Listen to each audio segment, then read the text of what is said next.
y debate sobre los temas que me interesan. Junto a Fernando Paulsen. La clave me escucha.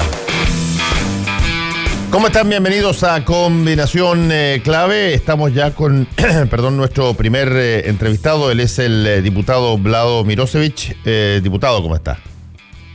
Fernando, buenos días. Muy Hola. bien por acá. Bueno, hace exactamente una semana se aprobó un proyecto de ley que tú presentaste desde hace muchísimo tiempo, que es el proyecto de eutanasia. Sí. Y se aprobó completamente en la comisión respectiva y pasa ahora a sala. Sí. Así es.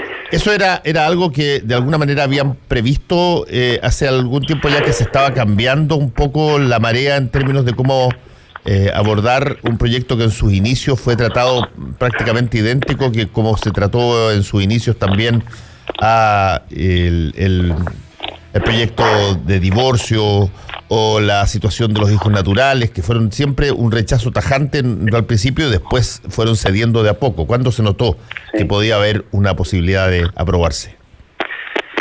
Bueno, primero no fue fácil, Fernando, porque estuvimos en la Comisión de Salud un año votando.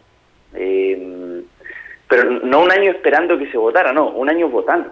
O sea, fue una discusión bastante larga, en donde cada artículo fue mejorado, fue discutido, se presentaron indicaciones. Sobre cada artículo teníamos que lograr un consenso de la mayoría. Ahora, a pesar de eso, en general el proyecto quedó muy bien. Yo estoy muy contento con el texto que se despachó de la comisión. Inicialmente no teníamos claridad si es que íbamos a contar con los votos de la mayoría, pero la verdad es que yo creo que en este proyecto, Fernando, probablemente uno de los pocos en donde sí hubo unidad de la oposición. Y bueno, tiene que ver con que hicimos un trabajo previo, había una reunión semanal con los diputados, con los equipos asesores para definir cómo íbamos a votar esa misma semana. O sea, hubo un trabajo que costó harto, un trabajo de hormiga, pero yo creo que cuando comenzaron a salir, o sea, yo creo que en este nuevo Parlamento, que es mucho más liberal, en este nuevo Congreso, había agua en la piscina. En el anterior no, hubiese sido muy difícil. El anterior era más conservador, pero la verdad es que ya que hubo una renovación cerca del 60% entre parlamentarios nuevos, de cupos de escaños nuevos y de no reelectos, un 60% de nuevos diputados y diputadas, la verdad es que había agua en la piscina. Y yo siempre lo dije, yo dije, este no es un proyecto testimonial, en este periodo no es testimonial, hay posibilidades de que se apruebe. Estamos conversando con el diputado Vlado Mirosevic sobre esta aprobación en la comisión de el proyecto de eutanasia. Ahora, sobre esta situación es bien curioso lo que ocurre. Uno puede conversar con montones de personas y no importa cuál sea su estrato social, y de alguna manera se produce la misma situación. En el caso particular, personal de cada persona que habla, hay muchos que están predispuestos a que si es que tienen que sufrir una barbaridad y no hay ninguna posibilidad de esperanza en el horizonte y los médicos están contestes de que no hay reversión, en el caso particular están de acuerdo, pero si es que se habla de, a ver, si ustedes lo quisieran como ley de la República para todos los chilenos, de repente hay como una suerte de, mira, no, quizás no sería conveniente hacer una de estas cosas, y surgen todo tipo de excusas para aquello. ¿Cómo se entiende eso?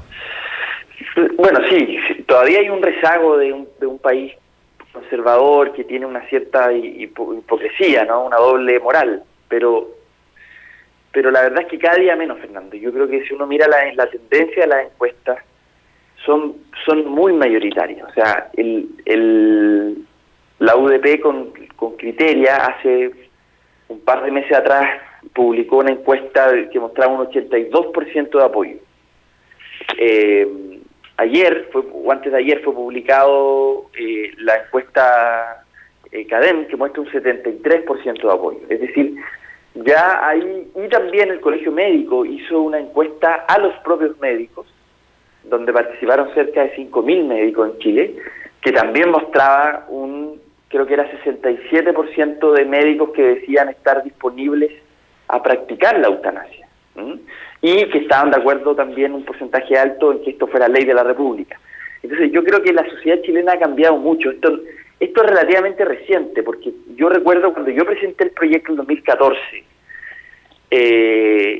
yo me tiré a la piscina, era más bien un proyecto contracultural en ese momento, porque de hecho me costó sacar la firma de muchos diputados para que patrocinaran el proyecto, porque lo que me decían era, esto es perder la reelección seguro, o sea, aquí el mundo católico, el mundo evangélico va a tener una reacción tan brutal en contra de los que presenten el proyecto que en el fondo la sociedad chilena no está preparada, y lo único que va a pasar es que los parlamentarios que lo hagan van a salir del Parlamento casi expulsados por este pueblo más conservador. Ese era como el mito que rondeaba. Entonces nos tiramos a la piscina el primer momento. No era un proyecto nítidamente mayoritario, para nada. Pero la verdad es que yo creo después de aborto, que fue el 2017, que se aprobó ya aborto en 3 causales, la sociedad chilena tomó mucha más conciencia de su libertad individual. Y desde ahí en adelante creo que hay un antes y un después, definitivamente, del 2017. Creo que ahí se podría marcar porque quizás no es que sea un antes y un después exactamente de la sociedad chilena, pero sí de la élite política que tenía miedo a estos temas. Había un tabú. Y desde el 2017, en donde se aprueba aborto, ahí la cosa cambia. Y como que se comienza a discutir más libremente. Me parece que ahí hay un antes y un después, Fernando. Estamos conversando con el diputado Vlado Mirosevich. Vlado, a ver, ¿por qué no nos cuentas esquemáticamente qué es exactamente lo que se aprobó y cómo funcionaría en términos prácticos este proyecto de eutanasia de ser aprobado por todo el Parlamento? Sí, hay 3 causales y varios requisitos para que un paciente pueda pedir la eutanasia. Una primera hipótesis es que yo estoy por una enfermedad terminal en donde ya la ciencia médica no me puede ofrecer una curación y se sabe que mi muerte está próxima en el tiempo. Entonces esa enfermedad terminal que me va a producir la muerte, yo tengo que tener el diagnóstico médico de que ya no hay curación posible. Hay una segunda hipótesis en donde yo tengo una enfermedad que puede no ser terminal, o sea, puede no estar necesariamente tan próxima en el tiempo a la muerte, pero son enfermedades de tipo dolorosa, que producen un sufrimiento físico que ya para el paciente es intolerable. Ahí están todas las enfermedades degenerativas, que la muerte puede durar, puede no ser dentro de los primeros 6 meses, que generalmente son las enfermedades terminales, pero pueden durar varios años en donde el deterioro físico y el sufrimiento físico es muy intolerable para el paciente. Y después hay una tercera causal en donde son enfermedades que esta estuvo peligrando en su momento, pero logramos aprobarla igual.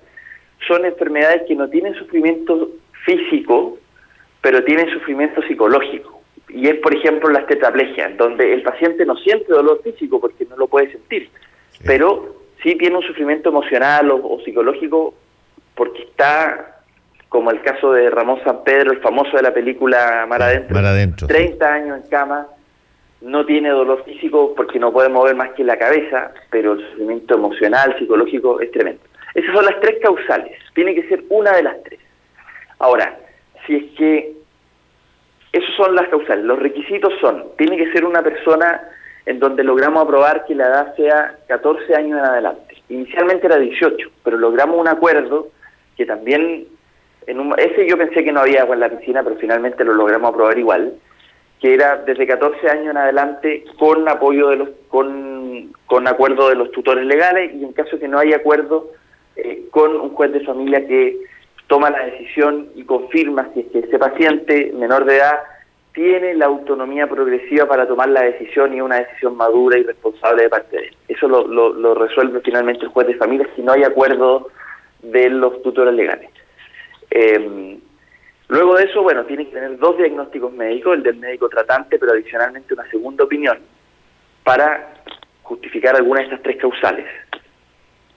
Tiene que estar en buen uso de sus facultades mentales el paciente, es decir, si hay alguien que tiene algún tipo de demencia, de Alzheimer, algún tipo de depresión, o sea, cualquier enfermedad mental, o algún tipo, otra enfermedad curable, como por ejemplo puede ser la depresión, Esos están descartados del proyecto, porque se supone que no están en sus condiciones para tomar libremente la decisión. Después tiene que ser una decisión que tiene que ser expresa y tiene que ser libre de cualquier presión externa y tiene que ser prolongada en el tiempo. O sea, no basta con que lo diga una vez, tiene que tener un cierto tiempo de sostener esa posición del paciente.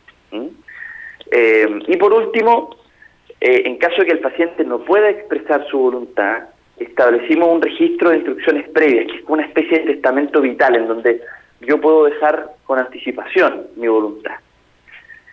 Eso es básicamente el proyecto, tiene varias consideraciones más, tiene una comisión de ética, pero eso es básicamente los requisitos para que el paciente pueda pedir la eutanasia. Ahora ha hablado mucho, se discutió durante el trámite de este proyecto por parte de gente que no estaba totalmente de acuerdo con él, que lo que habría que hacer era generar una ley de cuidados paliativos, es decir, que hubiese una situación que sin llegar a la muerte física, mejorara las condiciones de los pacientes de tal manera de que eventualmente se pudieran reducir sus condiciones de dolor y todo lo demás. ¿Qué pasó con esa variable de los cuidados paliativos? Sí, a ver, nosotros establecimos en la ley el derecho, como principio general, el derecho a los cuidados paliativos. No lo establecimos como programas públicos en los hospitales porque nosotros no tenemos la iniciativa de comprometer presupuesto público, eso solo lo tiene el Ejecutivo, solo el gobierno lo puede hacer. Pero el gobierno, que está en contra de nuestro proyecto, ¿cómo intentó reaccionar? No se opuso frontalmente porque vio que la cosa era impopular y no tenía mucho sentido, entonces lo que hizo fue reaccionar a través de una ley de cuidados paliativos, alternativa a nuestro proyecto. Ley que nosotros siempre le estábamos pidiendo al gobierno, así que cuando la enviaron, la celebramos. Tenía un artículo de anti-eutanasia que finalmente lo rechazamos. Lo rechazamos, pero el proyecto en su conjunto lo aprobamos. Lo aprobamos en la comisión, lo aprobamos en la Cámara, hoy día está en el Senado. Es un proyecto que fija básicamente el marco general para los cuidados paliativos, presentado por el gobierno, y que no es contradictorio con nuestro proyecto. Ellos le intentaron presentar de manera contradictoria, pero la verdad es que en todos los países donde hay eutanasia también hay cuidados paliativos, y me atrevería a decir incluso, Fernando, que gracias a los debates de eutanasia en esos países y también en Chile, los gobiernos se vieron obligados a ampliar el derecho a cuidados paliativos. O sea, gracias a este debate en Chile se presentó el proyecto de cuidados paliativos, si no el gobierno no estaba dentro de sus prioridades presentar, no está en su programa, no estaba en el mapa. Pero cuando se abrió un debate de muerte digna, entonces eso no es solo eutanasia, también es cuidados paliativos. ¿Por qué no nos cuentas un poquitito a ver en qué consisten esos cuidados paliativos? Hoy en Chile hay un número de pacientes que solamente con enfermedades oncológicas asociadas al cáncer, ese es el programa que hay actualmente mientras se discute el resto de la ley. Esos pacientes cuando ya tienen un diagnóstico terminal, o sea, cuando la medicina no le puede ofrecer una curación a su enfermedad, sino que solo le puede ofrecer un paliativo para disminuir el dolor, para que la última etapa de la vida no sea con un sufrimiento insoportable. Hay programas especiales que son dentro de los hospitales o también incluso con visitas a las casas cuando se trata de pacientes postrados. Lo que hacen esos programas es básicamente disminuir el dolor y intentar evitar que la calidad de vida antes de la muerte disminuya drásticamente. Entonces intentan equilibrar al paciente antes de la muerte ya natural por esa enfermedad asociada al cáncer. Pero eso es solamente un tercio de los pacientes en Chile que debiesen tener cobertura.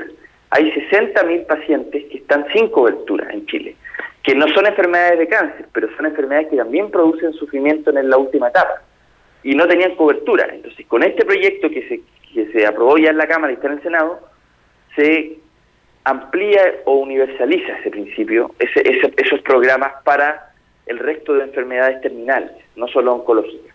Es una buena noticia porque los pacientes que están en esas circunstancias y sus familias tienen un sufrimiento extremo y no tienen cómo paliar el dolor. Ahora, y son programas muy buenos. En Chile la experiencia es buena. Yo la he visto en distintos lados, en Arica, en distintos programas donde los médicos tienen mucha vocación, mucha compasión y realmente ayuda mucho a la familia y al paciente. Estos cuidados paliativos se dan en términos de reacción a la petición del paciente o de sus familiares, o se dan cuando el médico lo establece. Pueden ser ambos casos. La verdad es que cuando ya entran a una etapa terminal, el paciente, el médico lo ofrece como una alternativa. De hecho, parte de lo que definimos en la ley es que es una obligación ofrecerle al paciente todas las alternativas posibles. Entonces, tiene que ofrecérsele los cuidados paliativos, también tiene que hablar sobre, tiene que ofrecer la posibilidad de la eutanasia, y básicamente el paciente tiene que tener la información completa y para tomar la decisión que él quiera.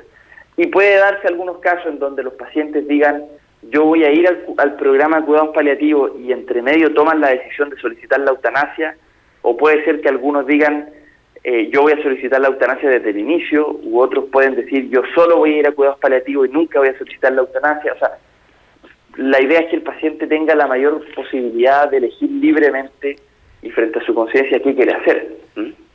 Vlado, uno de los temas más probablemente potentes que enfrentó esta ley tiene que ver con aquellos que se oponían por razones que podríamos denominar religiosas, que no eran, si tú quieres, en términos estrictos, biológicas o científicas o racionales, digamos, eran por razones religiosas, que consideraban que el poder de dar vida y el poder de quitar vida solamente debe estar dejado en las manos de Dios. Ahora, eso que ha cobrado bastante fuerza en el Parlamento con la llegada de personas que tienen sobre todo una profesión evangélica, y los mismos católicos también, dentro de la oposición y en las coaliciones de gobierno, que tanto se pudo discutir sobre los factores científicos asociados a esto, y que tanto incidió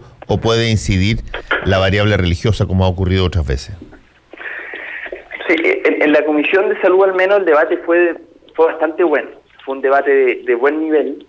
Tuvimos muchos expertos discutiendo el proyecto, y en general yo diría, con excepciones por supuesto, pero hubo un buen debate, bastante serio y bastante científico, porque por lo menos los conservadores del mundo católico han entendido de que no pueden dar argumentos religiosos en el debate público, porque rebotan en una sociedad que ha ido entendiendo la división entre religión y Estado laico.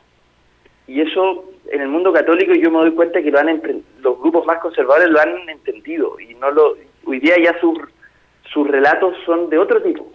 Buscan otro tipo de argumentos para rechazar el proyecto, pero no dicen exactamente que es un problema religioso. En cambio, en la bancada evangélica es más frontal en sí poner argumentos religiosos sobre la mesa. Reivindican más eso. Yo creo que lo que va a pasar en sala, que debiese ser durante septiembre, que se vote en sala, va a ser un poco distinto. O sea, en sala creo que va a haber discurso religioso de frentón, y vamos a tener también mucha posverdad, no basada en evidencia, y creo que en eso lamentablemente va a ser un poco similar el debate, no tan mayoritariamente como fue en aborto, pero van a haber algunos sectores que van a poner la nota alta en posverdad, en campaña del terror. Creo que va a haber harto de eso. No tanto como en aborto, que fue una cosa bien brutal. En aborto, gran parte de los discursos en contra contenían una campaña de desinformación a la población. Creo que ahora ya eso no va a pasar de esa manera, pero van a haber algunos que sí van a tener un discurso muy de posverdad. Es lo más probable. Estamos conversando con el diputado Vlado Mirosevich sobre la aprobación en la Comisión de Salud de la Cámara de Diputados de esta ley de eutanasia. Ahora, hay un punto que de alguna manera tú lo mencionaste al principio, cuando señalaste qué porcentaje de gente, Vlado, de los que se conoce hoy día que están con enfermedades relativamente terminales, podrían ser susceptibles de estar en las condiciones que exige la ley para poder observar su voluntad si que quiere que exista la eutanasia. Estamos hablando de un universo de potenciales pacientes dentro de los que ya están, claro, desahuciados. Sí, hay una cifra del Ministerio de Salud que habla de 90.000 pacientes que son pacientes susceptibles a cuidados paliativos. Y por lo tanto, si son susceptibles a cuidados paliativos, también son susceptibles a que libremente tomen la decisión sobre eutanasia. Por lo tanto, estamos hablando de un universo en la actualidad de 90.000 pacientes, que incluye enfermedades terminales, pero también enfermedades dolorosas. En fin, las tres causales que dije estarían en la hipótesis de esas 90.000 personas. Ahora, perdona, Vlado, pero sí. aquí también se da, me imagino, el equivalente a lo que ocurrió en el caso de aborto en tres causales de la objeción de conciencia médica, por ejemplo. Alguien que no esté dispuesto a llevar adelante la eutanasia, aunque esté de acuerdo en que la situación del paciente es terminal. Claro. Bueno, dado que esto es un proyecto que está inspirado en la libertad humana, nosotros no obligamos a nadie, no obliga a nadie este proyecto, ni a los pacientes, que tienen que tomar su decisión libremente y sin presiones externas, ni tampoco obliga al médico o al equipo médico. Naturalmente aquí, legítimamente, un médico puede decir, este proyecto, esta práctica médica va en contra de mis propios valores personales, y eso es muy respetable, y pueden no hacerlo. Aunque, como dije, el Colegio Médico ya mostró en su encuesta que hay un porcentaje muy alto de médicos, muy mayoritario, que sí está dispuesto a practicar la eutanasia en Chile. Pero es legítimo que haya un grupo que no quiera hacerlo. Por lo tanto, el proyecto sí considera absolutamente desde el inicio la posibilidad de objeción de conciencia individual. Eso siempre ha estado presente. Vlado, una de las cosas que probablemente siempre se esgrimen como argumentos a favor y algunas veces en contra también sobre este tipo de proyectos de ley es cuál ha sido el resultado de la aplicación de esta ley en otros países que tengan alguna similaridad con el chileno. Tú hiciste, yo me recuerdo que en otras entrevistas contaste, hiciste llamémoslo así, un vistazo bastante amplio a los países en el mundo que tenían esto como posibilidad legal. ¿Cuáles han sido las repercusiones o las consecuencias de ese tipo de prácticas una vez que hubo ley en esos países? Sí, bueno, la experiencia internacional es bastante buena. Yo he tenido la oportunidad de conversar con parlamentarios autores de las leyes en distintos países, con familiares de pacientes también que han solicitado la eutanasia. En algunos casos familias que sus pacientes se les ha dado la posibilidad de la eutanasia y se ha practicado, y hay otros que se les ha negado la posibilidad también. He conversado con ambos. Por ejemplo, en el caso de Canadá, fue primero la corte la que obligó al gobierno, por un caso específico, a legislar sobre eutanasia. Fue la justicia la que le dijo, usted tiene un plazo determinado al Parlamento para que legisle, porque esto es un derecho fundamental que tiene que estar contenido en la legislación. Y se hizo finalmente una ley, que finalmente la aprobó el primer ministro Trudeau, que es muy parecida a la que nosotros estamos aprobando hoy. Y en general la aplicación hasta el minuto ha sido bastante buena. En Holanda, por ejemplo, fue una iniciativa, no fue de la justicia, no fue una imposición de la justicia, fue una iniciativa legislativa del Partido Liberal allá. La aplicación es bastante buena, son muy rigurosos las causales en términos de decir, este paciente entra dentro de las causales y tiene, por lo tanto, derecho a esto o no lo tiene. Y ahí me he tocado conversar con familias que lo han hecho, que han tenido la posibilidad de que su paciente, y otros que no. Nunca es una decisión de la familia, solamente estoy contando que he podido hablar con familiares, no con el paciente exactamente, pero nunca es una decisión de la familia en ninguna parte del mundo, siempre una decisión individual. Y en general la aplicación ha sido bastante buena, es decir, son casos no son casos mayoritarios dentro del universo de pacientes con enfermedades terminales o con estas causales, siempre un porcentaje más reducido de pacientes que la solicitan. En el caso de Holanda, los médicos son una especie de intérpretes de la voluntad del paciente. Ellos tienen la palabra final y dicen, efectivamente, este paciente lo ha hecho reiteradamente, esta era su voluntad, y lo practican o no lo practican. Ahora, quiero decir una cosa, en esos países, es una cosa que me ha impresionado mucho, la libertad individual es una cosa bastante sagrada, es decir, no se respeta mucho la voluntad del paciente. Los médicos no se les pasa por la cabeza que puedan ellos torcer la voluntad del paciente. O sea, es una sociedad en donde hay un respeto por la voluntad. Los médicos no tienen una jerarquía, un respeto social, pero no tienen el poder para decidir por el paciente. Ellos lo único que pueden hacer es interpretar la voluntad del paciente. Ahora, Vlado, sí. ¿se puede dar una situación equivalente a la del aborto en 3 causales donde la clínica se considere objetora de conciencia, como de alguna manera lo posibilitó el Tribunal Constitucional? Sí, bueno, en la experiencia internacional no existe la objeción de conciencia institucional en este caso. En el caso chileno, nosotros tampoco lo consideramos en la ley, porque nos parece que, bueno, se ha dicho mucho, las instituciones no tienen conciencia, esto es una cuestión puramente individual, pero por lo tanto no está contenido en la ley. Y esperamos que esto no vaya al Tribunal Constitucional. Si es que vamos a dar la pelea, pero yo pongo el caso inverso. Si es que hay un médico en esa clínica que supuestamente podría optar a la objeción de conciencia institucional, si hay un médico que sí está dispuesto a realizar la práctica, ¿qué conciencia prima? ¿Prima la conciencia del médico individual o prima la conciencia del directorio? Conciencia entre comillas. Yo creo que siempre la conciencia va a ser individual, por lo tanto, no puede ser que a ese médico se le obligue a no practicar la eutanasia. Entonces creo que tiene que primar siempre la voluntad del médico. Esta no es una decisión que pueda tomar la institución en su conjunto. Pero si llega al Tribunal Constitucional, Fernando, tendremos que dar la pelea. Vlado Milosevich, diputado, esto pasa ahora a sala. ¿Y cuándo más o menos se podría estar en condiciones de votar?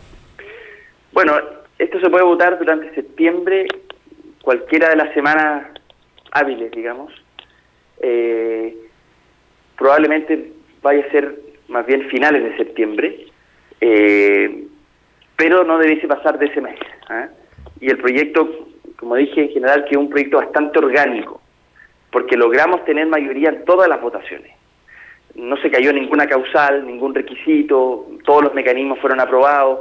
O sea, quedó un buen proyecto, porque hay otras oportunidades, Fernando, tú lo sabes bien, en donde se presenta un proyecto original que las modificaciones van haciendo que quede como un proyecto medio inorgánico, ¿no? En este caso no, quedó un proyecto muy coherente en sí mismo. Por lo tanto, debiésemos tener la mayoría en la sala. Va a estar peleado, pero yo creo que vamos a lograr la mayoría en la sala. Vlado Milosevich, muchas gracias por este contacto con Combinación Clave, que te vaya muy bien. Bien, Fernando, muchas gracias a ti, un abrazo. El inicio de una nueva semana, el comienzo de un nuevo proyecto, un café para empezar el día o un viaje con amigos. Todo tiene su punto de partida. Vive tus